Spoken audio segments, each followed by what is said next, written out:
Hey, everybody. Welcome to another episode of Truth About Marketing. I'm super excited to have my guy, Mark Kappelman here, the co-founder of Real Estate Accounting, also known as REA. Mark, thanks for joining us. I'm happy to be here. Absolutely, absolutely. Well, before we get anything going, we always start out with this little bit of a lightning round. So it's a few questions here. We kind of go back to back to back, so get your thoughts and kind of kick the conversation off. So you good with that? Yeah, absolutely. Love it. All right, cool. So here we go. First one, favorite marketing technology. I think, coming from an accountant, the one I interact with every day is Pipedrive. I love it. I am a big part of the sales team. I can log in there, see my opportunities. Huge fan of Pipedrive. Right on. And favorite social channel. Got to be LinkedIn. I think it's the most professional. My guilty pleasure is maybe Instagram, but, my go is definitely LinkedIn. Right on. Least favorite social channel. Look, at this point, it's Facebook. I just don't really go on there. The conversations kind of get really long, and I can't even tell you the last time I logged in. So gotta go. It's my family's address book at this point. Yeah, exactly. All right, brand or person with good marketing. Yeah, there's a guy that I get his email all the time. His name's Ramit Sethi. He's got this platform called I Will Teach You to Be Rich. The guy now has a Netflix program. I just love his style. He speaks well. He's super smart, clearly, but he doesn't overcomplicate it. I think simple sells, and I just respect his style and contrarian views. Nice. Yeah. Great. Brand or person that needs help with marketing. Yeah, I got to go with this drink that I drink every afternoon, which is mud water, which, I don't know about the name. I love it, but some people don't like it. But I love the actual product because I used to get all, I just too frigidy and too just like wired up when I drank coffee in the afternoon. Now I'm drinking this stuff. It's kind of like tea, mushroom based. It's organic. Fantastic. So I would say they need a little boost so more people know who they are. Right on. Shout out to our guy, Shane Heath. Shane, you heard that. You got some people that love it over here. So yeah, absolutely. And or person, sorry, I'll cut this. I'll have to cut it. But sorry, favorite influencer or business leader? I got to go with Richard Branson. Man, I've been reading his books forever. He seems like he does things the right way. He has fun. He goes kite sailing every morning. The guy plays tennis. I've seen videos of him, old pictures where his kids were crawling under his desk. I think he just does business his way, and it seems like a fun way, and I got to respect it. Right on. And then last but not least, your brand or person you'd like to work with the most. Yeah, I got to go with CBRE, the biggest real estate company in the world. They manage some of the most iconic properties here in Chicago where I am, but really nationally and internationally. I know they got a bunch of property accounting needs, so would love for them to tap REA one of these days to power their back-end accounting. Very nice. Awesome. Well, you made it through that. Got some new, fresh answers, so that's good. Sweet. Always nice to switch things up a little bit. All right, so, tell us a little bit about yourself, kind of where you started, what you've been up to, how you got to where you are today. Yeah, I've got this question a lot, and as I'm getting older, the question just keeps getting longer because more things have happened, so I'll try to keep it succinct. I grew up in Rapid City, South Dakota. Had an older brother's friend that went to Arizona State that told me, hey, you got to go there. I wanted warm. I wanted a big school. Went and visited in March, and I didn't realize it could be that nice in March anywhere. So, I quickly went to ASU, was in the business school, graduated with an accounting degree. Didn't really know. I always wanted to go into business, didn't know which for the business school. And I had a couple uncles that said, hey, if you don't know what you want to do, accounting's the language of business. Just go learn that and you can do anything. You can go into marketing, you can go into whatever you want. But if you know the numbers, you're going to have kind of a leg up on people. And I think it was good advice. So I ended up doing that. I got a master's at ASU because I had to do that for my CPA. So then I got the CPA. I worked at Ernst Young for 3 years in the audit group. Then I moved to Chicago, worked in at PwC. So I switched from Ernst Young to PwC. And I was in the transaction due diligence group for about 3 years. So I did about 7 years in public accounting. And then right around 2013, my wife and I got the bright idea that we could flip houses. And so she was listening to Pandora at the time, good marketing, by the way. And they said, delivered some ad, hey, there's going to be this seminar on how to flip real estate at the Holiday Inn. It was on the walk home from my job. I was living downtown. And so we went to this event and we just got hooked. and realized, oh, wait, there's this whole entrepreneurial world of real estate. And so we progressed to buy a house. We flipped a house. We got it done. And then we were just hooked on real estate. And so once that happened, if you've worked in public accounting, you know that it's really kind of hard to have a side hustle and be part of that because it's a lifestyle all in. You're either all in or you're not.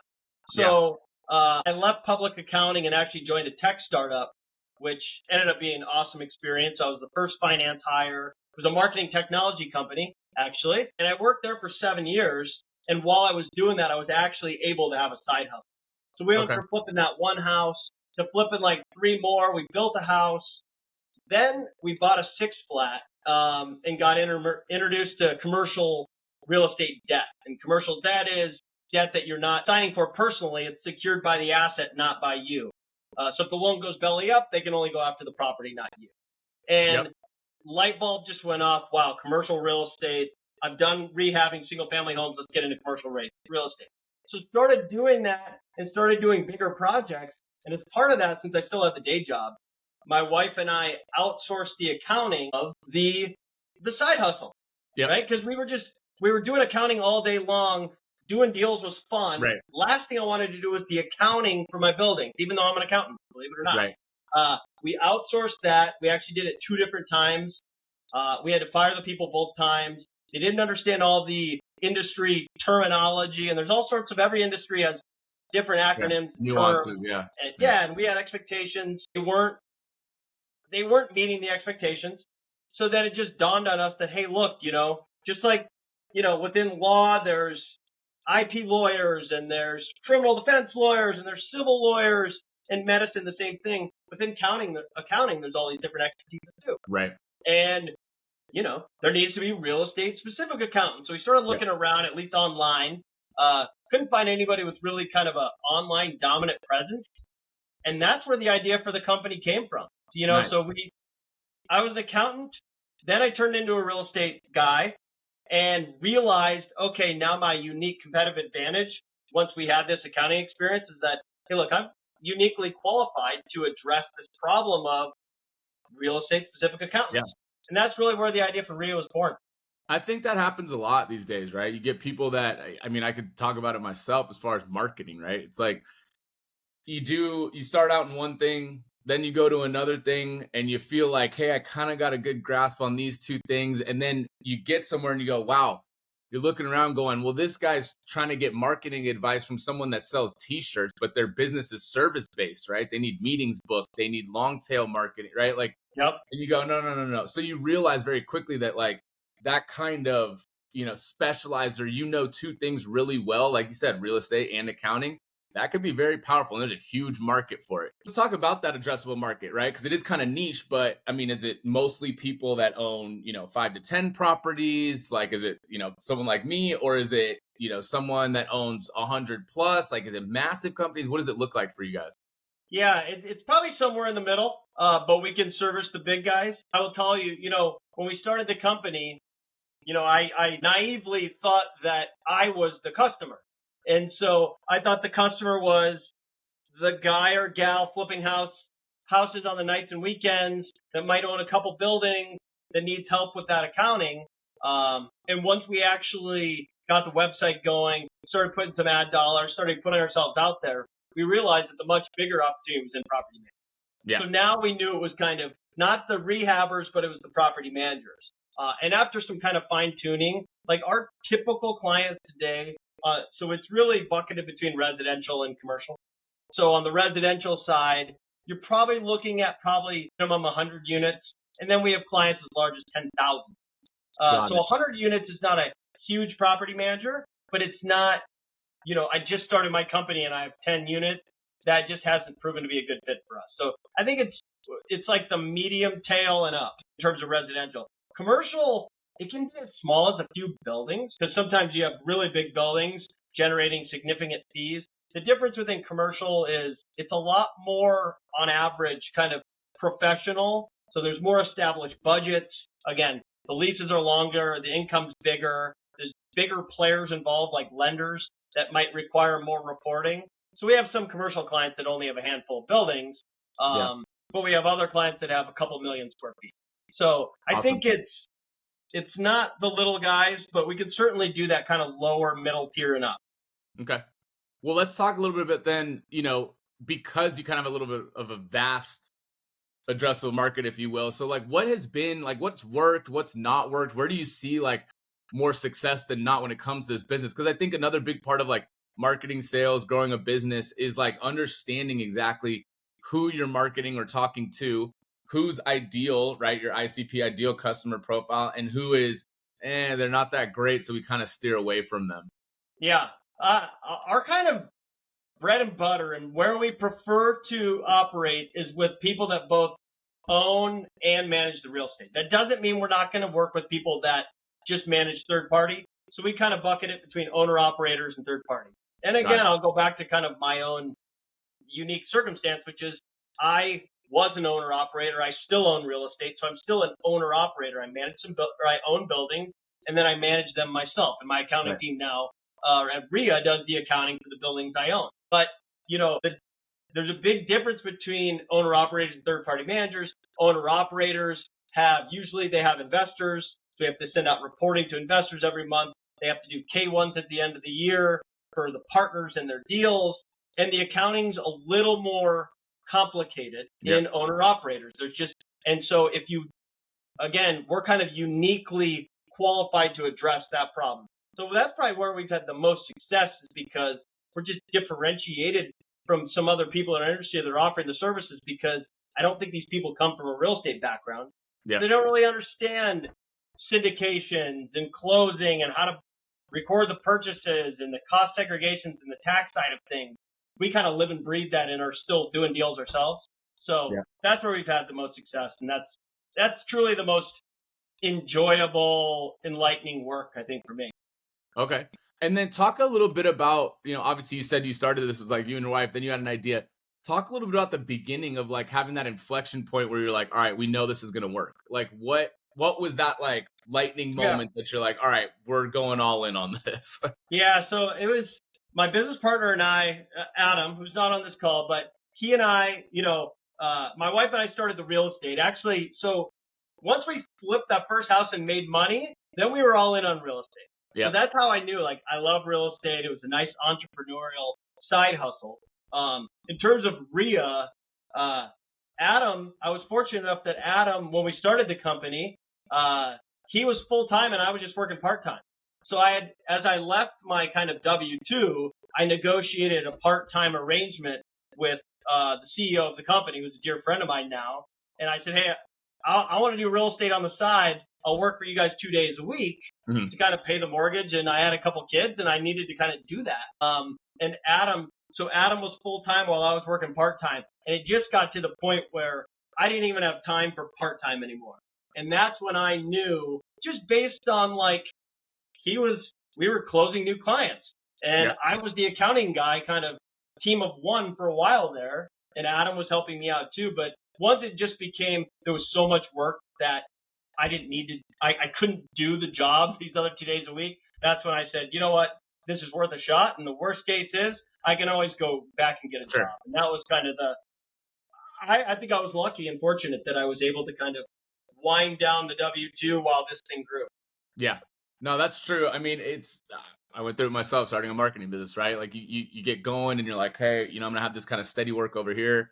And then I'm going to do whatever I can to like help get this going. And at some point, one of them's not going to work out, right? The steady job's going to lose the time and energy to this, or this is going to flop out. So correct.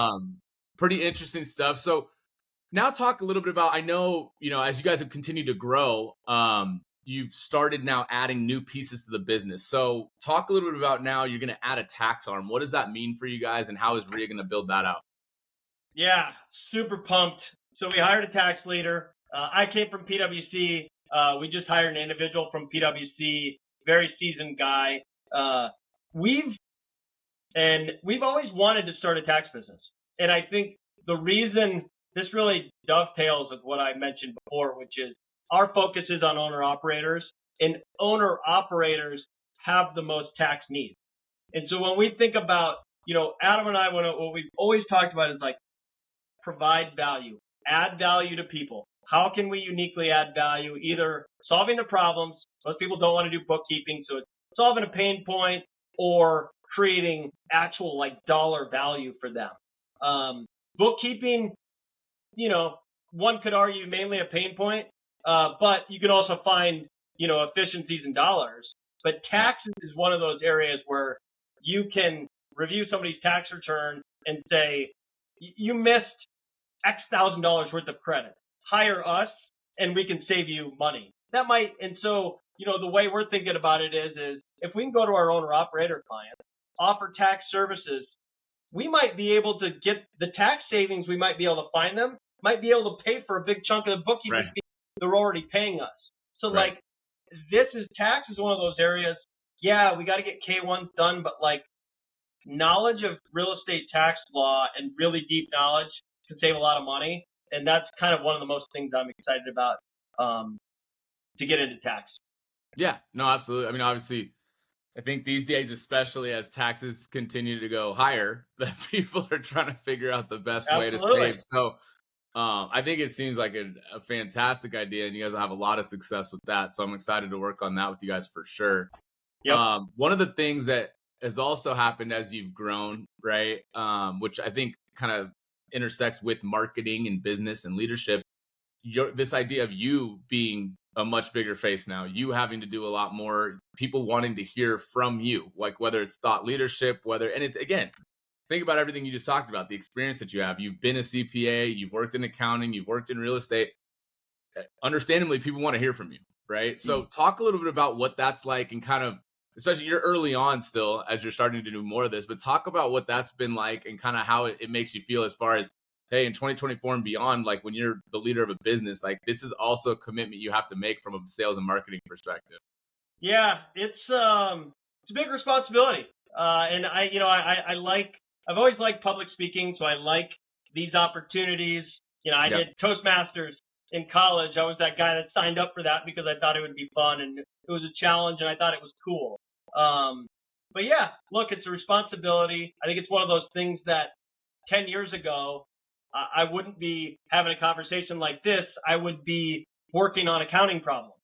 Right. And now my role is just different and elevated, and has changed to, hey, the highest and best use of my time is not necessarily working on that accounting problem. It's talking about REA, how we can help clients, trying to communicate simply and succinctly so that people know the services we offer and how we can help people. So that's my number one thing is talk simple. Simple helps people. How can we help people? And just trying to convey that message. And that's kind of just the way I'm approaching it. Yeah, I think as businesses continue to evolve too, it's something, I have this conversation here and there, like when I'm having kind of entrepreneurial chats, is like the idea that the CEO or the leader of your company has to be, in my opinion, well-versed in sales, marketing, all of it. Like they don't have to be experts, but they should have a good mind about them in terms of sales. And I joke, but like your CEO should probably almost be like your best salesperson. It's like, hey, or even founder, whatever you want to call it, but it's like, hey, I'm a director of sales, and one of my guys got this deal. It's right on the edge. I just need something. The CEO should be able to come in and close that, right? Yep. But how do you get it to the point that CEO or founder, whoever at the top, can do that? They've got to do kind of things like this, like we're talking about right now, be out there, be recognizable. So like this client will go, oh, I've seen that guy before. Okay. I respect, I trust, right? There's all these things that go into that. So I would say that what you're doing is also just important from overall, like you're going to bring in more business in one way or the other, right? It might not be new leads. It could be you helping close a deal with somebody on your team, right? Yep. And it's interesting you brought that up because it reminds me of the marketing technology company I worked at was called 4C. And the CEO of that company was hands down the best sales guy. Just probably one of the best communicators of CEOs I've ever worked with. Yeah. And it was interesting because, I came from this PwC world where it's a lot. I always used to describe it, a ton of really smart people, but it's super narrow. So everybody is like went to a Big Ten school or whatever, some good school. They got a master's of accounting, master's of finance, Right. blah, blah, blah, blah. And we're all like great here. And then I went to this startup and it was like super wide. Right. But the sales guys and some of these guys were like, oh, I'm an econ major from Michigan. These are like high level people. This guy like went to University of Illinois, the CEO. And I actually learned so much about sales from that company because I was the first finance guy. I didn't even know what a CRM was when I joined. I didn't even, because at PwC, I was just working on accounting problems, just really minute accounting problems. Yeah. And now I'm sitting here going, we got to hire. How are we going to close this deal? We got to manage them through a pipeline. Like, I just hadn't even heard those terms. Now, I'm rewinding the clock like 8 years ago now. But actually, all those experiences, I think, had a huge impact on my role now at REA. And 50% of my time now is sales. And I think that in my role, it's often more believable, and as it should be, is when I'm talking to people because I'm actually an accountant who's done real estate. Yep. And so I'm not going to just say like some sales guy, but like some salespeople, they don't exactly know what they're selling because they just haven't done the work before. But if you've actually done it, then you can kind of go back and forth and almost be a consultative seller and advising them versus trying to sell them something. Absolutely. And so, I love that part of the business. It was one of the things, like, again, when I was at my company Ignite that I was with for, 8+ years, I did the marketing and I was one of the first 100 employees and I knew it like the back of my hand. But like at a startup, again, it's so flat that you're learning everything. Like I got to learn business development. I got to learn sales. I got to learn. Well, towards the end, we had grown really well. And the CEO was like, hey, would you consider doing sales for us? And while some people, again, that had come in from bigger companies, there's like, no way you could just have some guy like come in and start doing sales. But because I had spent so much time and so many years like in the trenches of it and knowing the product and being so confident, I could just sit there and talk to a customer. They knew that I wasn't just some sales guy. They're like, this guy's been with the company for 8 years. He wrote the marketing thing. He's used the product. And they're like, he's not bullshitting us. You know what I mean? They're like, he's just telling us the truth. It's just authentic. And I think authenticity, again, just like simple, sells. Absolutely. Absolutely. So, in the thought of authenticity, right? So what do you think kind of these days, especially as, again, accounting, real estate, it's all kind of like blown up. There's a lot of people getting into the real estate game, a lot of people that, again, kind of know accounting or some levels of finance. How do you feel about the authenticity? Because I know you watch people, you see people, like, to you, what feels authentic and what feels fake? As far as, again, it could be marketing or it's just overall in business. I think, people, anytime anybody says that every job's going to be fully automated and goes away, I think that is fake. Not because I'm trying to say it from a self-serving scenario. I'm more just saying, like, we as a company are trying to embrace technology as much as anybody. My co-founder is a technologist.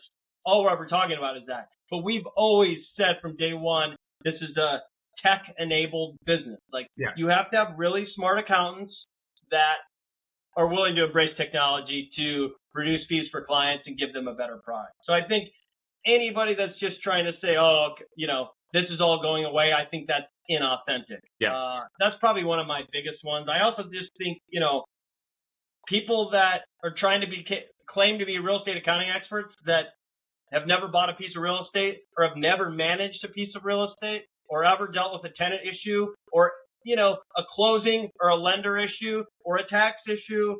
I don't know if it's inauthentic, but I just think that they don't actually know what it's like to do these things. And that's what, I've always said the best accountants know the industry really well. So if you go into oil and gas, if you've got a ton of oil and gas experience, you're going to be a much better oil and gas accountant than if you're just like, oh, I'm interested in oil and gas, I'm going to go do it. Of course, you can be great, but I just think people that have industry experience have a leg up, and it is what it is. Yeah. I mean, like you just talked about, when people, I'm in the same boat where if you think that you're going to go do all of your marketing or everything that a marketer does by just using AI or whatever, like that's just not the case, right? Or, maybe you're fulfilling like really mundane tasks, but if you're trying to use it for every piece of like social media, email, this, it's going to sound really inauthentic. Like you don't have a voice, no matter Yeah, how well you exactly. train it. We Like, you didn't know even what I talk mean? about that. Yeah. Yeah. And so, and again, even our clients, like they expect more from us. Like if I was handing them over AI stuff all day long, like they'd be like, this sounds really bad. And there's a bunch of emojis all the time. Like, it's Yep. like, so I think it is absolutely vital and it will continue to evolve and get better. But I equate it kind of like I was telling somebody that it's like the movie Stealth. Like, I don't know if you've ever seen it, but the whole idea that they were making the point that like they have this plane that could do everything and it can make all the decisions, do everything better than it'll fly and everything better than a plane with a pilot in it. Mm-hmm. And it did until there was a decision that took some like human element, right, to make that decision. They were trying to make a black and white decision. The thing was like about to bomb a town with people or something. And they were like, Right. as a person would be like, no, don't do that. Right. So there's Exactly. always going to be that human element. Always. Yep. So But you yeah, gotta use it. Look, there's some great tools out there. I'm not trying to dog it. We've right. talked about that before. Huge productivity gains, but we're focused on how we can help both our business but our clients' business using it. Absolutely.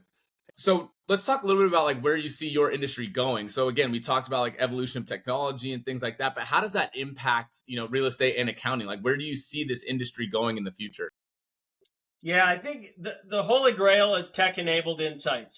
So there's some great software out there right now to automate accounts payable and things come into your inbox and it automatically gets into your system. Those are huge efficiency gains, and there's a number of companies addressing that problem. Tech-enabled insights, where you can unearth things that one, either help your clients make more money, higher income, or reduce expenses. Like that is the holy grail. Everybody's asking for that. If somebody could solve that problem, I wish it would be us, but maybe it's gonna be somebody else. But I think that is where the gold is. Awesome. Yeah, I mean, I think ultimately the ability again to leverage technology and get the most out of it. I'm sure along the way there will be people that can run numbers or run some sort of AI program on balance sheets and everything else and go, hey, like at least flag things to say, hey, you expert, look at this. Does this look right to you? Right. Yep. So that'll be super cool. That'll be a day, I'm sure, that will come quicker than we think. I hope so. Right on. So yeah, and then I think the other question is now, I mean, so you had a co-founder in Adam. You talked a little about how like you were part-time, he was full-time. What's been kind of the approach of growing the business? Because I know that's something that's really hard for a lot of people these days too, is there's a lot of inflection points of like hiring and when do you bring people on and when do you spend on this or spend on that? How have you guys kind of approached that? Yeah, it's a great question. We're not VC backed, so we've always been bootstrapped, just him and I. And coming from a tech company that was okay losing money, Adam and I were never really okay losing money. So kind of always from day one, it was the business got to be profitable because we don't have this endless VC backed operation. So we've kind of just built it steadily. And as we've closed business, we've hired people to help us service that business. And, obviously now that we've grown to the scale we have all sorts of amazing, talented people inside that are managing teams. And we've got a number of sub teams in the organization. But yeah, we've always focused on being profitable. But again, we've been aggressive with our marketing. And I think that's part of growing. And yeah, that's profit first and, gas second. That's been our approach. It's a thing that's really hard. I think, I've seen some friends start businesses and like with a little small nest egg and they're doing it by themselves for a long time. I've seen others go the VC route and then later on down the road, they regret it because they grew fast and became something really quickly, but then they owed a bunch of people, right? Like percentages and gave up some of their business. So, to each their own, but I think the important part is just what do you ultimately see for yourself and for your business? Do you want it to grow a little bit slower and you're the one rolling up your sleeves doing the work, but you get to keep all the company? Or do you want to accelerate it higher, grow quickly and break things and just take other people's money to give them percentages, right? I mean, it's kind of each their own. And that's one of the things, we didn't even talk about it, but Adam and I go way back. We were grade school friends. We were college roommates. He and I go a long ways back. And so it's just fun to grow a business with your friend. But we love the flexibility. And the company he had before, he had taken some VC or angel money, I guess. But we always use the extreme example of like, hey, if we make, profits this month, we want to just be able to be like, hey, I want to roll this all into Bitcoin. I'm using that as an extreme example, Sure. but like when you own the company and don't have any outside views, like in theory, you could choose to do what you want. Yeah. And so there's a big value to flexibility. And I think, we almost raised money. We were trying to raise money at one point, and I'm really glad that we didn't. Yeah. No, that's a killer part of people's stories too. Like every, success story, failure story, one way or the other, it happens early on, right? You have to figure out what your core principles of that business are. And it's like, we never wanted to be the VC backed, grow at any cost, like, worry about users or clients over profits. Like, to be honest, like that got a lot of people in trouble in tech, right? Like this growth at any cost model, like just doesn't matter. We just need to up our user count. Like I personally, and the company that I worked for in tech, the CEO, thank God, was just a very like fiscally responsible guy. We still ran in the red, but not even close to like our competitors or anybody else. So we were in a much better spot as we continue to accelerate and grow. And personally now, I just think that's where the whole kind of market's headed, is that the companies that are producing profits are being rewarded way more than the ones that are just growing at any cost. So hats off to you guys for that. That's awesome. I think definitely if there is a time when you guys do want to, sell it or gets big enough to like IPO even or whatever, you'll be in a much better spot having a profitable balance sheet. So that's the hope. So, and along those lines, now we just talked about the different kind of models and stuff, but even before that is when you're thinking about even starting it, right? So like that, once you start it, that's a decision you have to make. But then what are kind of some advice you would give about when you're even getting started, right? Or starting a business, are you going to do it or not? Yeah, I that's a great question. And I think that's where, for me, I don't think I would have ever done this without a partner. Some people are kind of lone wolves, love it. If that's you, fantastic. Wasn't me, but I had a business partner that had really complementary skills. And if you can find somebody with complementary skills, one, that gives you a huge gave me a lot of confidence. But two, I think the number one just for people that are kind of like out there that are in a W-2 like me, that I was thinking about starting a company, is like the job's always going to be there.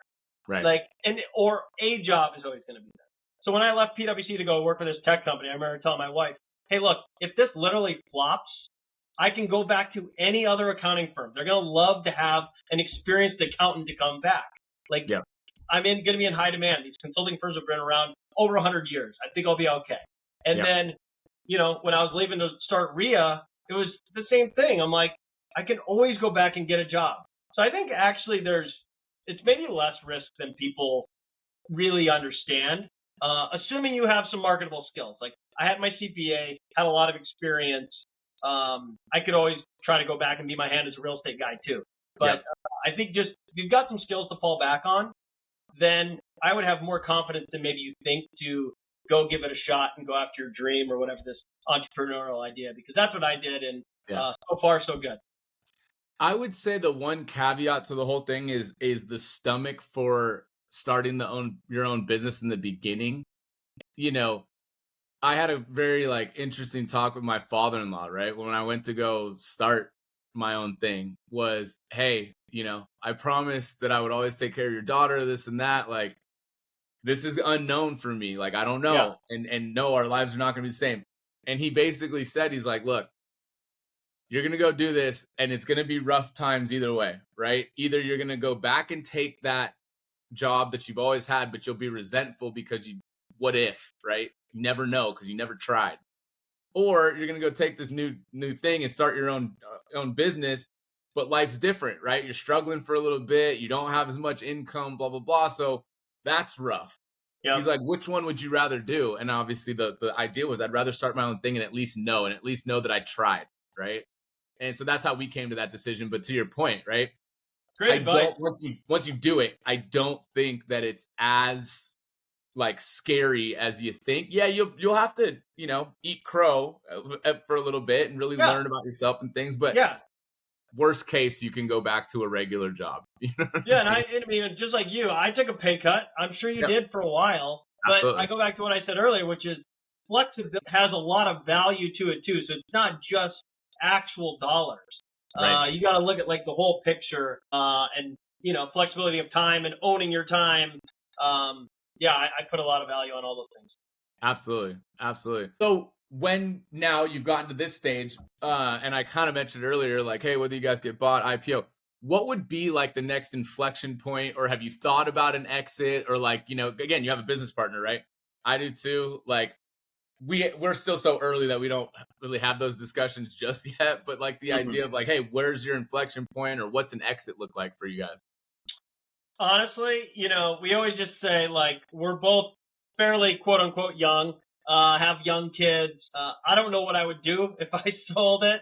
I'm sure I could find something to do, but unless somebody made us some offer that we couldn't refuse, there's no plans like that. I think, if you look at, I always just joke, but, REA, PwC, all these places, just like these big firms, I don't know their full history, but I got to guess that they started as a small accounting firm and that kept adding more services and tax and then advisory. And there's a whole host of just areas I think that we could just keep branching into. And then at some point, if we think that, we have a competitive advantage in, pharmacy, I don't know, then we could start a, pharmacy division or something like that. So there's a lot of opportunities for growth and where we could take this, and just focused on, doing good work and keeping clients happy. And I think good things happen if you do that.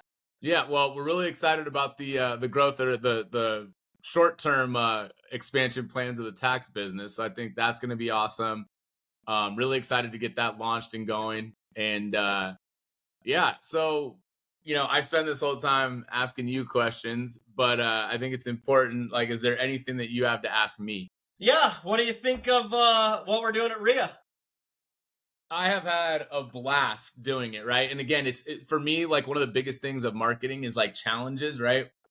And making exciting, sexy, if you will, content out of something that's historically just not that exciting, right? Like people, when you think about accounting, it's kind of like, again, it's snooze, whatever. But it's been really fun to try to like figure out, hey, what can we do to really engage the audiences? And I think, again, it's only been a few months, but we're starting to really see what works, right? And for me, that's the most exciting part. But the other piece being like growing with you, right? Like watching you guys, now you're doing a tax business, and now we're going to be able to do more there. And it's turned into something that's actually really exciting. Whether people, again, could maybe not the most exciting industry versus something else that would be, whether it's anti-aging clinics or, peptides or something that's kind of new technology, this and that a lot of people are consuming. Yep. Like I said, the addressable market's a little bit smaller, but I think it makes it, because of the challenge, makes it so much more fun and exciting. So it's been a blast. Appreciate it. Yeah. Hey, feelings mutual. Well, I'm excited for our little ad content that we just did last week to hit the show. Yeah, absolutely. You guys will know when you see it, so that'll be good.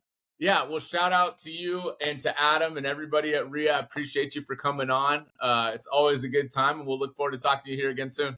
Awesome. Thanks, Colin. Awesome. Thanks, buddy. Yep.